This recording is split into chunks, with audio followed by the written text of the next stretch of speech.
It is a truly uplifting sight. Harbour seals on the banks of the Thames, not just thriving, but breeding in a river that's come back from the brink.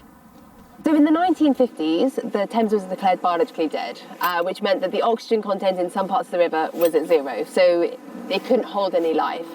Today, we are now looking at an estuary which has a thriving fish population, seal population, seahorses, sharks.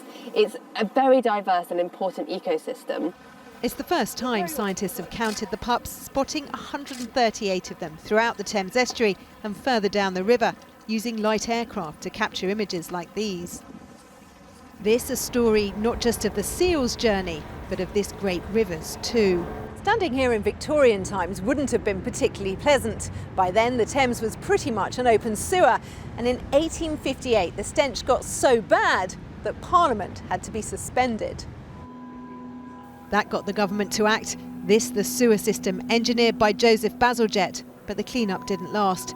The sewers damaged in the Blitz, the heavy industry of the 50s and 60s polluting the river again.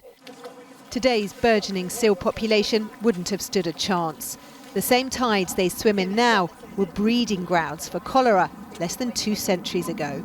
Londoners were living right over filthy ditches that they were using as an open sewer, but also were using to dump industrial waste from the lead works and leather working factories. And that water they were drinking as well. London experienced these horrible outbreaks of waterborne diseases throughout the 19th century because the Thames and the other rivers were so polluted. It seems impossible to believe it's the same river as the one we see today with seals in. Yeah, I mean, the seals are a great sort of moment of hope for us to see that how far the Thames has come.